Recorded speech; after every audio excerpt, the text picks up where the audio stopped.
Olá, amigos! Tudo bem com vocês? Comigo, tudo ótimo. Eu sou o professor Milton e vocês todos sejam muitíssimos bem-vindos na nossa nova aula de Educação Física de número 28 para vocês aí do nono ano. Bem, pessoal, e na aula de hoje, continuando a nossa aula sobre o Karatê, na aula passada, bem, onde vimos um tanto sobre a sua história, conhecemos alguns karatecas famosos e até mesmo nós demos uma passada pelo karatê no cinema. Bem, na aula de hoje nós continuaremos o nosso estudo, Só que agora vamos conhecer algumas outras características da modalidade do esporte como modalidade olímpica, aprofundando o conhecimento em suas regras. Como nós já dissemos por aqui, na disputa do karatê como prática esportiva, há duas modalidades, kata e kumite. Fique por dentro agora de quais são essas regras. Bem, gente, as regras do karatê na modalidade kumite, O kumite é a modalidade que coloca dois atletas em combate. O objetivo do karatê, é somar mais pontos que o adversário. A luta só é encerrada antes do fim do tempo regulamentar, caso um atleta consiga 8 pontos de vantagem. E esse é o tatame no karatê, Os combates no kumite, eles acontecem em um tatame quadrangular, em que cada lado tenha 8 metros de largura. A duração no karatê, ele tem um round apenas, com duração de 3 minutos nos combates masculinos. Já nas lutas femininas, e também nas categorias juvenis, o round tem apenas 2 minutos. E como funcionam as lutas no karatê, Inicialmente, os atletas eles devem fazer uma saudação entre eles, além de saudar o árbitro também. A luta ela é iniciada pelo comando do árbitro quando ele fala a palavra hajime, que significa começar. A marcação de pontos deve ser feita com golpes limpos, potentes e de qualidade técnica. Olha, pessoal, aqui nós temos um cartaz também com algumas regras de etiqueta ou de comportamento utilizadas na prática do karatê, quer seja em treino ou em alguma competição, que é cumprimentar ao entrar e sair do tatame, manter o silêncio e o respeito durante a aula, a postura para se sentar, o respeito aos companheiros, A gente aprender a ouvir sem interromper.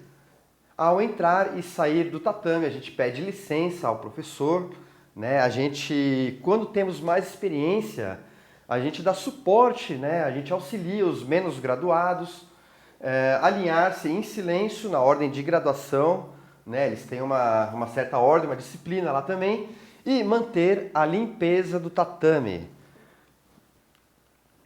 Bem, gente, assim como no judô, as pontuações são divididas entre yuko, wazari e ippon. O yuko, um ponto, corresponde a um soco na área do abdômen, ou do peito, ou no rosto, ou nas costas. Lembrando, pessoal, na modalidade karatê, os golpes eles são feitos para demonstrar técnica e domínio da situação. Se algum karateca, por acaso, acaba desferindo algum golpe muito forte e machucando o oponente, ele pode ser desclassificado. Tá? Então o wazari vale 2 pontos, que equivale a um chute na área das costas, do abdômen ou do peito, ou chute nas laterais do tronco, E o ippon com 3 pontos, e ao contrário do judô, ele não encerra uma luta, tá? Então o ippon no judô significa que alguém aplicou um golpe perfeito e a luta está encerrada. No karatê ele não encerra essa luta. E o ippon, no karatê, ele corresponde a um chute na cabeça ou nas laterais do pescoço, Ou uma queda seguida de um ataque tecnicamente correto. É importante ressaltar que a pontuação pelo soco no rosto é dada pela técnica e não pela força. Não é permitido machucar o adversário. Caso um atleta abra durante essa luta, né, 8 pontos de vantagem, aí a luta vai ser encerrada antes do tempo ser esgotado. Depois de uma técnica ser aplicada, o árbitro central, ele paralisa a luta, né? Paralisa a contagem de tempo e logo em seguida deve observar a reação dos 4 juízes, tá, posicionados nos cantos do tatame, cada um em uma extremidade do tatame, com bandeiras vermelhas e azuis. Se 2 ou mais juízes concordarem, será assinada a pontuação para o karateka. Penalidades e punições no karatê. De acordo com as regras de luta do karatê, é proibido técnicas que façam contato excessivo, tendo em vista a área pontuável atacada, e técnicas que façam contato com a garganta. Ataques aos braços ou pernas, virilhas, articulações ou peito do pé. Ataques à face com técnicas de mão aberta, técnicas de projeção perigosas ou proibidas. Projeção seria arremessar, né? E sair da área de competição quando a saída não for causada pelo oponente. Outras coisas, outras proibições, tá? Outras falhas. Colocar-se em perigo por comportamento indulgente no qual se expõe a ser lesionado pelo oponente ou falha nas medidas adequadas para a autoproteção. Ele precisa se proteger e ele não pode se colocar em perigo também. Evitar o combate como forma de impedir que o oponente tenha a oportunidade de pontuar. No futebol, isso é conhecido por catimba, né? Aquele toquezinho no fundo do campo, onde ninguém ataca, fica só cada um se escondendo, né? Então, não tentar entrar em combate, considerado também passividade, né? Também é uma falha. Não pode ser dado... Bem, é uma falha que não pode ser dada nos últimos 15 segundos da luta, tá? Clinchar, agarrar, empurrar ou ficar peito a peito sem tentar uma técnica válida ou queda. Agarrar o oponente com ambas as mãos por qualquer razão que não seja uma queda, agarrando a perna do oponente durante um chute. Agarrar o braço ou karategi. Karategi é o kimono, como eles chamam o kimono, tá? Com uma mão sem imediatamente tentar pontuar com uma técnica válida ou uma queda. Executar técnicas que, por sua natureza, não possam ser controladas quanto à segurança do oponente, bem como realizar ataques perigosos e descontrolados. Simular ataques com a cabeça, com os joelhos, né? Com a cabeça, com os joelhos e com os cotovelos. Falar ou provocar o oponente, não obedecer às ordens do árbitro e ainda usar de comportamento descortês com os oficiais ou incorrer em outras faltas de etiqueta. Advertências e penalidades. Há 3 níveis de advertências: a Shukoku, Keikoku e Hansoku Shui, que servem para que o competidor saiba que violou as regras da competição, mas sem a imposição imediata de uma penalidade, né? Há 2 tipos de penalidades, a Hansoku e Shikaku. Ambos causam ao competidor que violar as regras a desclassificação do combate, a Hansoku, né? E de todo o torneio, a Shikaku. Então essa é um tanto mais severa, né, pessoal? Lembrando que as artes marciais, elas foram criadas como uma doutrina de defesa e de busca pela paz. Então, por isso que eles são muito severos na sua disciplina, nas suas regras, né? E agora vamos conhecer as regras do karatê em uma modalidade totalmente diferente, a modalidade kata. A competição, né, de kata, ela pode ser tanto individual quanto por equipes, formadas por 3 atletas.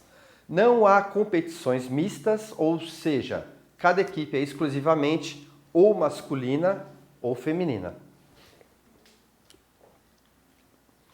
Como funciona o kata? Ao avaliar o desempenho de um competidor ou equipe, os juízes avaliarão tanto a performance técnica quanto a performance atlética.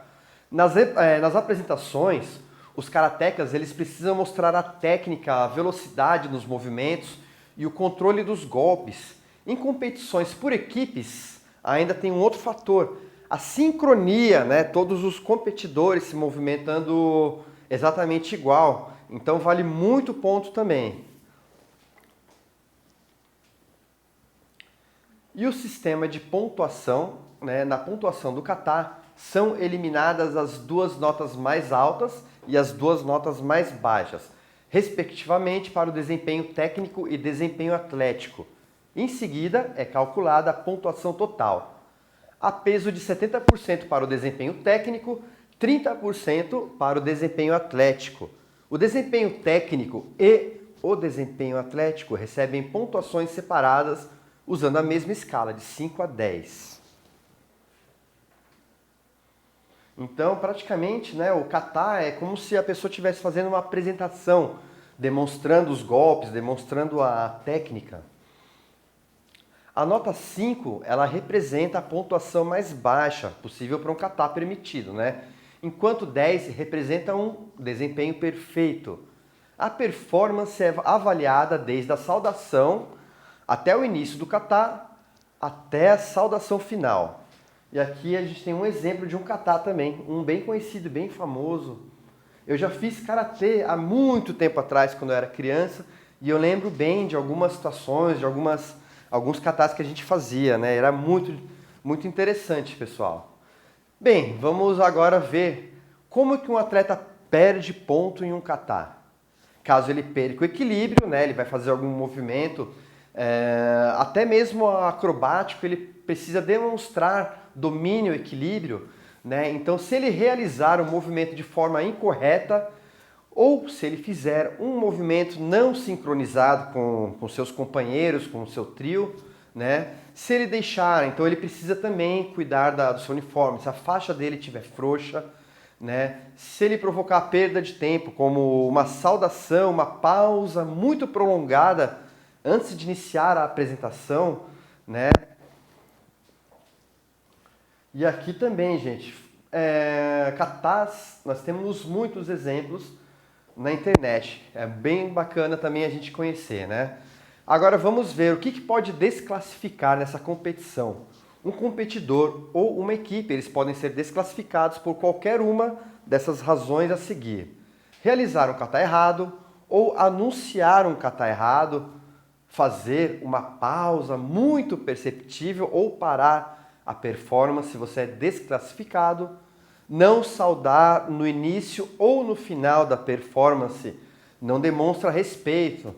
Interferir na função dos juízes, tal como o juiz ter que se mover por questão de segurança, ou inclusive você está fazendo uma apresentação e se você encostar num juiz, né, você também pode ser desclassificado.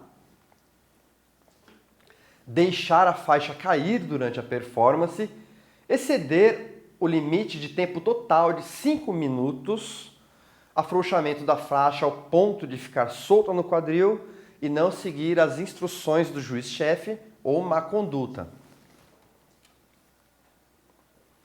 Técnicas e golpes de karatê. As técnicas do karatê são baseadas em ataque ou defesa usando diferentes partes do corpo, pés, punhos, cotovelos, joelhos, e são divididos em ataque com as mãos, o teuasa, defesa com as mãos, o keuasa, ataque com os pés, a shiwasa. E os equipamentos do karatê. Para as lutas de karatê, cada atleta deve usar o kimono, que recebe o nome de karatê-gi. Ele deve ser branco, sem listras, faixas ou bordados pessoais. Além dele, são obrigatórios alguns equipamentos de proteção.